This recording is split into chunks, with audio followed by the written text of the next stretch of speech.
सध्या आपण रायगड लोकसभा कव्हर करतोय. ॲक्च्युली तिसऱ्या टप्प्यामध्ये जे काही मतदारसंघ आहेत त्यामध्ये कोकणाची प्रचंड चर्चा आहे, कारण एकीकडे रत्नागिरी सिंधुदुर्गमध्ये नारायण राणे विरुद्ध विनायक राऊत असा सामना आहे, पारंपरिक शिवसेनेचा सामना आहे.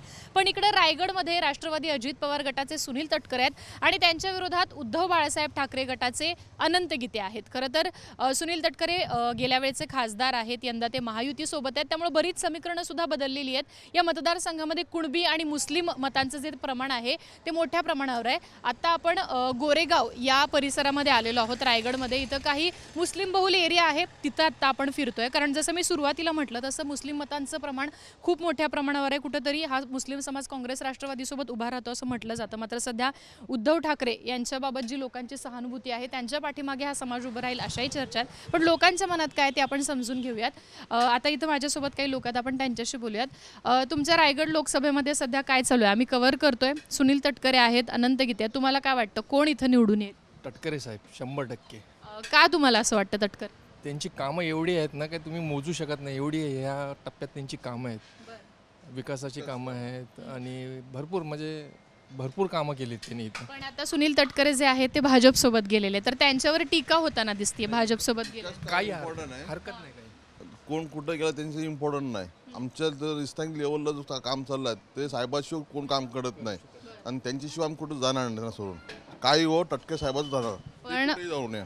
पण आता जे तिसऱ्या टप्प्यातला प्रचार चालू झाला तेव्हापासून पंतप्रधान नरेंद्र मोदींची जी वक्तव्य आहेत त्याच्यामध्ये मुख्यतः मुस्लिमांना टार्गेट केलं जसं असं म्हटलं जात आहे की ते असं म्हणतात की काँग्रेसचं सरकार आलं तर तुमची संपत्ती गोळा करून मुस्लिमांना देतील. तर हा जो एक विचार जो पसरवला जातो त्याच्याबद्दल तुम्हाला काय वाटतं? नाही ना, तसं काय होत नाही. असं काय ते लॉलीपॉप द्यायचं इलेक्शनचं आहे, खाली स्टँड आहे, बाकी काही विषय नाही. आणि आम्ही टोटल मुस्लिम इथले टोटल टटके साहेब सांगत राहणार आणि लास्ट पोत राहणार आणि त्यांचा विकास काम त्यांचा आम्ही साथ सोडणार नाही कधी. तुम्हाला मग असं वाटत नाही की ते भाजपसोबत गेल्यानं एक भीती वगैरे मुस्लिम समाजात निर्माण होईल? नाही ना, असं काय नाही. त्यांनी ह्याच्या पहिले पण असं कधीच होत नाही. हे फक्त भाषण आहे, इलेक्शनच्या टायमामध्ये द्यायचं हे भाषण आहे आणि हे बोलबच्चन आहेत. असं कधी काही होत नाही. आणि इथं तटकरे साहेबांनी जे कामं केलेत हे त्यांनी केलेत आहेत आणि आनंद गीते साहेबांना आम्ही काही ओळखत नाही. हे खासदार निवडून आले की जाऊन दिल्लीमध्ये बसतात. ह्यांना कोकण कुठं आहे तो ह्यांना माहिती पडत नाही. आणि विकासाचे जे कामं केले आहेत ते तटकरे साहेबांनीच केलेले आहेत आणि पूर्ण मुस्लिम समाज तटकरे साहेबालाच आणणार.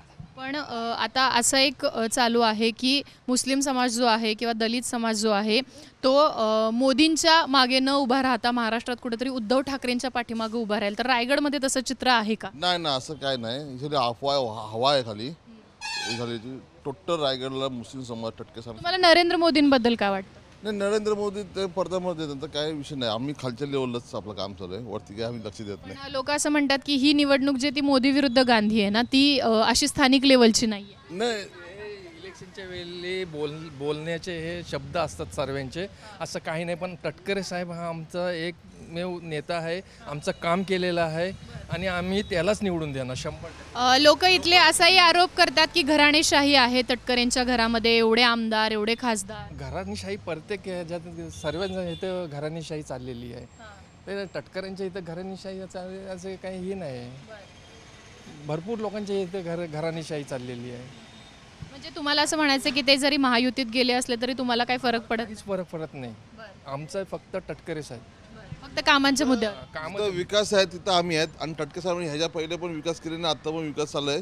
त्यांचा साथ आम्ही कधी सोडणार नाही, त्यांच्या संगती राहणार. तुम्ही बघा या गोरेगावमध्ये गावतळ्याचं इथं गार्डन झालंय, आमचं डॅम झालंय, आता रस्त्याची कामं चालू आहेत, पाण्याची नवीन लाईन दिली. ज्यावेळी लोक हांड्यानी पाणी भरत होते तिथं त्यांनी अगोदर पहिली लाईन टाकून दिली तटकरे साहेबांनी. आज ते आमदार असताना त्यांचा ही पण मतदारसंघ होता नाही महाड, ते शिवर्धन मतदार, तरी ते सुद्धा इथला काम करायचे. म्हणून आम्ही त्यांनाच निवडून देणार आणि आयुष्यभर त्यांच्यासोबतच राहणार. बरं, ठीक आहे. अजून आपण काही लोकांशी बोलूया. जसं मी सुरुवातीला सांगितलं हा मुस्लिम बहुल एरिया आहे, त्यामुळे इथं जे मुस्लिम कम्युनिटी आहे त्यांच्याशीच आपण संवाद साधतोय. तुम्हाला माहिती आहे का इथल्या इलेक्शनबद्दल? हां, इलेक्शनमध्ये माहीत आहे. कोण कोण उभा आहे माहिती आहे? तटकरे आता आम्हाला आम्ही त्यांनाच देणार. कोण पण उभा आहे तर म्हणा इतका आहे. तुम्हाला पुढचे उमेदवार अनंत गीते माहिती नाही आहेत? नाही आहेत, मला नाही इतके माहीत आहेत. मगर आम्ही तटकरेला देणार का की ते हमेशा आम्हाला साथ दिले नाहीत त्यांनी. काय म्हणजे काय साथ दिली का तुम्हाला वाटतं? गोरेगावला डॅम आहे तर ह्यांनी बोलले ना क्वेश्चन मतलब बोले डॅम बनवले आता पाण्याची, आता गार्डन, आता स्टँड बनवणार आहेत. हा हमेशा मतलब हा रिनात आहे, मगर त्यांनी हमेशा आमचा साथ दिलेला आहे, आम्ही त्यांचाच देणार. आणि पण एकीकडं असं एक चालू आहे ना की पंतप्रधान नरेंद्र मोदी मुस्लिमांच्या विरोधात प्रचार करतात. हो, मगर आमचा त्यांनी साथ दिला, आम्ही त्यांचा देणार. तुम्हाला काही फरक पडत नाही? फरक नाही पडे, आम्ही त्यांचाच देणार. बरं बरं. तर येस, थँक्यू. तर आपण बघितलं की एक कुठंतरी एक मुस्लिम समाजामध्ये तटकऱ्यांबद्दल लोक बोलत आहेत हे आपल्याला ऐकायला मिळते. आपण अजून पुढच्या बाजूला काही दुकानं आहेत, आपण तिकडं सुद्धा जाणार आहोत आणि आपण तिकडं जाऊन काही लोकांशी बोलण्याचा प्रयत्न करूयात. आपण इथं बघूयात, इथं काही लोक जमलेली आहेत. साधारणतः हे सगळं जेवणाचं दिसतंय, बिर्याणी वगैरे. काही लोक आहेत, आपण त्यांच्याशी बोलूयात. काय वाटतं तुम्हाला? आता आम्ही तुमच्या रायगड लोकसभेमध्ये फिरतोय, असं म्हटलं जात आहे की कोकणामध्ये उद्धव ठाकरेंची शिवसेना जी आहे तिची हवा चालू आहे. दुसरीकडे सुनील तटकरे आहेत, गेली 5 वर्ष आपल्या कामांच्या जोरावरती ते बोलतात, पण त्यांनी पक्ष बदलला आहे, त्यामुळे सुद्धा काही लोक चिडलेले दिसतात. तुम्हाला काय वाटतं? बोलण्याचं ही असं आहे की तटकरे साहेब ह्याच्या आधी आनंद गीते साहेब 30 वर्ष खासदार होते. 30 वर्षामध्ये 30 वेळा पण हे आमच्या विभागामध्ये कधी ते आलेले नाहीत. इथं विकासाची कामं ही फक्त आणि फक्त तटकरे साहेबांनीच केलेले आहेत. इथला मुस्लिम समाज, मुस्लिम बांधव असो की कुणबी समाज असो, हा ठामपणे तटकरे साहेबांच्या बरोबर आहे आणि राहणार. कारण आम्ही विकासाच्या मागे धावणारे लोक आहात आणि विकास म्हणजे फक्त आणि फक्त तटकरे साहेबांनीच इथं केलेला आहे. पण आता तटकरे साहेब भाजपसोबत गेलेत ना. आम्हाला भाजप बरोबर गेलेत ह्याचं काही घेणं देणं नाही. आमचा नेता फक्त तटकरे साहेब, तर आम्ही फक्त तटकरे साहेबांबरोबर आहात. पण ही निवडणूक जी आहे ती केंद्राची निवडणूक आहे. तटकरे सध्या या निवडणुकीमध्ये सहभागी झालेत, कारण त्यांचं असं म्हणणं आहे की विकासासाठी आम्ही भाजपसोबत गेलो, मोदींना पंतप्रधान पुन्हा करायचं. पण पंतप्रधान नरेंद्र मोदी सध्या भाषणांमध्ये असं म्हणतात की काँग्रेस जर सत्तेत आली तर तुमची सगळी संपत्ती गोळा करून ते मुस्लिमांना देतील. सो कुठेतरी काँग्रेस मुस्लिमांच्या बाजूने आणि भाजप मुस्लिमांच्या विरोधात प्रचार करते, असं एक चालू झालेलं दिसतंय. नाही नाही, असं हे काय विरोधकांचं हे ही आहे. काय असतं, कुठंतरी मोठा भाषण कट करून ती छोटीशी क्लिप ही पाठवल्या जातं लोकांपर्यंत, आणि हे व्हॉट्सअपमुळे हा बराचसा असं काय चाललं आहे. मोठं जे काय त्यांची पूर्ण बाईट असतो ती बाईट वेगळी ठेवून छोटीशी कुठंतरी ती बाईट ही करून लोकांना भ्रम पसरवलं जातो लोकांच्या मनामध्ये. इथला मुस्लिम समाज किंवा इथला ही ह्याच्या कुठल्याही बाबतीत बली पडणारा नाही आणि तो ठामपणे तटकरे साहेबांच्या बरोबर आहे आणि राहणार. पण तुम्हाला म्हणजे अशी भीती वाटत नाही का की बाबा जर तटकरे साहेबांसोबत गेलो तर ते महायुतीमध्ये आहेत, मग या भाजप सरकारचं मुस्लिमांबद्दलचं जे धोरण आहे ते कुठंतरी अफेक्ट करेल असं तुम्हाला वाटत? आमचा नेता आम्हाला आमच्या नेत्यावर आम्हाला विश्वास आहे आणि सर्वात मोठी गोष्ट भारत जो चालला आहे हा संविधानावर चाललेला आहे आणि ह्याच्या पुढे संविधानावरच चालणार आहे आणि आम्ही आमच्या नेत्याला निवडून देणार. म्हणजे हा आमची जी ही असेल ती तिथं असेंब्लीमध्ये मांडणार. हा आमचा नेता असा आहे का आमचा जो काही प्रॉब्लेम असतील ह्या असेंब्लीमध्ये मांडणारा नेता आहे आमचा. आणि आमचा पूर्णपणे विश्वास तटकरे साहेबांवर आहे काय, तर आम्ही मत हे तटकरे साहेबांना देणार आणि पूर्ण मुस्लिम समाज इथला जो आहे तो तटकरे साहेबांच्याच बरोबर आहे. तुम्हाला काय वाटतं, तुम्ही सांगा? 1000% तटकरे साहेब. आमचा विकास जो झालेला आहे गोडेगावमध्ये त्यांच्या कॉन्स्टिट्यूशनमध्ये फक्त आणि फक्त तटकरे साहेब, बाकी कुणी काय केलं नाही. 30 वर्ष होते, 2 वर्ष 10 वर्ष केंद्रीय मिनिस्टर होते आपले आनंद गीते, एकदाही नाही 10 वर्ष होते मंत्री होते, एकदाही इथं आले नाही. फक्त इथं काम केले, छोटासा आहे तो पण आता बोलू नाही शकत असं काम केले, बाकी काय नाही त्यांनी केलेले. पण आता जी राज्यामध्ये जी पक्ष फोडाफोडी झाली त्याच्यावर सुद्धा मला कोकणात काही लोक असं म्हणतात की काही लोकांना ते आवडलेलं नाही आहे. पक्ष फोडाफोडी झाली, अजित पवारांसोबत जे सुनील तटकरे गेले ते सुद्धा आवडलेलं नाही. नाही, त्यांचा ह्याचा पक्ष बरोबरचा आमचा काय नाही. आम्ही फक्त त्यांनी शरद पवारांना सोडलं ह्याच्याबद्दल आम्हाला काय घेणार ना, आम्हाला फक्त तटकरेशी नाही. बस ते काय विकासाकरता गेलेले आहेत तिथे कुठेतरी. मला पटतं ते पट्ट म्हणजे काय, आता बघा काय काम करण्याकरता काय सत्ता लागते. सत्ता नसेल तर निधी कुठनं येणार. आणि ते जे गेलेत हे त्यांच्या ह्याच्यासाठी ना आमचं पण काहीतरी त्याच्यामध्ये हे भ्रष्टाचाराचे आरोप पण होत आहेत या सगळ्या नेत्यांवर. हे बघा भ्रष्टाचार हे पूर्ण सर्वांवरच आरोप आहेत त्याचे. ज्याचा प्रूफ होईल तो दोषी राहील, त्याचं काय आम्हाला घेणं देणं नाही. पण हे जे गेलेत त्याचे तिथं हे सत्तेत जे सहभागी झाले, सत्तेत सहभागी झाल्याच्या नंतर साहेबांनी कितीतरी कामं इथं आणलीत. आज आमच्या मुस्लिम समाजाचे कब्रस्तानाला निधी दिलेले आहेत. आज आमच्या गावाच्या रोडला 75 लाख रुपये साहेबांनी आणलेत. हे सत्तेत गेल्यानंतरच आलेले आहेत. सत्ता ही तुम्हाला जर विकास पाहिजे तर त्याला सत्ता पाहिजे.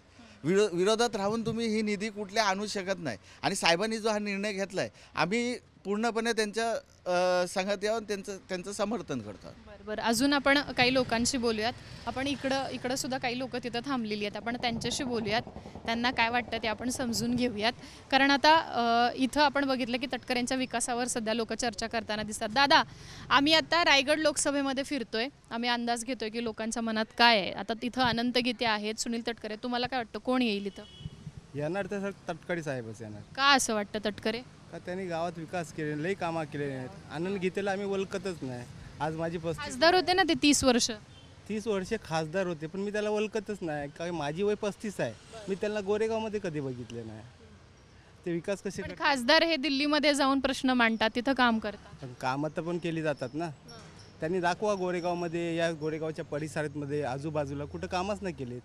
जसे तटकरे साहेबला लहान मुलाला पण विचारलं तुम्ही की तटकरे साहेब कोण, ते सांगतील की तटकरे साहेब हे आमचे नेते आहेत. ते गावोगाव कामं करतायत. त्यांनी कधी वोट नाही मागितला, पण त्याच्या अगोदरशीनच ते कामं करतात. ज्यामध्ये खासदारकीला ते निवडून आले होते त्यावेळी पण कामं केली, त्याच्या अगोदर पण कामं केली, तर त्यांनाच वोट करणार ना आम्ही. पण त्यांनी आता महायुतीसोबत जाण्याचा जो निर्णय घेतला, त्यांनी शरद पवारांना धोका दिला, अशा एक चर्चा चालू आहे. ते अजित पवारांसोबत गेले. ते तर त्यांचा वैयक्तिक आहे. आम्हाला ज्यांना वोट करायचं त्यांनाच करणार ना. तटकरे साहेबांनी जर आमच्यासाठी कामं केले तर आम्ही त्यालाच कामं करणार. तुम्हाला राजकीय भूमिकेशी काही फरक पडत नाही? काहीच नाही फरक. तटकरे साहेब जर मी रात्री बेरात्री कधीही फोन केला तर ते माझ्यासाठी उभे आहेत, तर आम्ही त्यांच्यासाठी उभे आहेत ना. जर विकास करते तुम्ही आजकाल काय बघते, जे चांगली पोरं शिकलेली आहेत, कॉलेजला आहेत, ते काय मी विकास. काय करता? मी गाडी चालवतो. तुम्हाला आता ह्या सगळ्या गोष्टींवरती भागतं तुमचं इन्कम वगैरे सगळ्या गोष्टी? हो, अल्हम्दुलिल्लाह. लोक म्हणतात की महागाई आहे, खूप बेरोजगारी वाढली आहे. टाइम के साथ सब कुछ बदल देता है. सबसे पहली बात कि टाइम के साथ सब कुछ बदल देता है. वो जीना सिखा देता है. तुम्हाला नरेंद्र मोदी सरकारबद्दलच्या 10 वर्षांबद्दल काय वाटतं? ते तो एक मोठा फॅक्ट आहे. मी फक्त सुनील तटकरेला ओळखतो आणि मी त्यांचाच बोलतो की त्यांनी सुनील तटकरे मोदींना पंतप्रधान करण्यासाठी मैदानात आहेत. आता त्या एवढ्या पातळीवर ते आहेत, ते काय ना काय कारण आहे. आणि त्यांची जी कामं आहेत त्याला बघूनच आम्ही वोट करणार. आणि त्याही विकासासकट गेलेले आहेत, म्हणून आम्हाला पण कामासाठीच काम करायचं आहे. तुम्हाला काय वाटतं? बरं, ठीक आहे, तुम्ही बोला, तुम्हाला काय वाटतं? जो 24 तास अवेलेबल असतो नेता, त्यालाच आम्ही वोट टाकणार. कोण असतं अवेलेबल? सुनील तटकरे साहेब. दुसरा कोण इथं अवेलेबल राहत नाही. तुम्ही कोणालाही फोन करा, कोण येणार नाही. पण अर्ध्या रात्री तर सुनील तटकरे साहेबाला तुम्ही कॉल केला ते इथं हजर राहणार. आणि अनंत गीते? त्यांना मी बघितलंच नाही, पाहिलेच नाही अजूनपर्यंत. ते खासदार होते ना आधी या मतदारसंघ. काय काम केले दाखवा म्हणा, एक तरी कामं त्यांची. एक पण काम दाखवा. आमच्या पुऱ्या गोरेगावला विकास करणारा सुनील तटकरे साहेब आहेत. दुसरा कोणी इथं विकासच केलंच नाही. आणि हे शिंदे सेनेचे आमदार आहेत ते सगळे? ते त्यांचा पर्सनल विषय आहे, तो आम्ही नाही त्याच्यात बोलू शकत. पण आम्ही तटकरे साहेबांनी आमच्या गावातला विकास केला, आम्ही त्यांच्यासोबत पाठीशी उभे आहोत.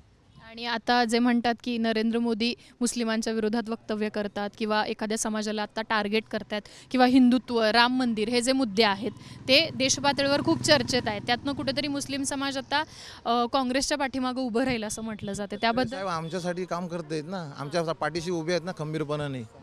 आमच्या समाजाच्या पाठी पण खंबीरपणाने उभे आहेत.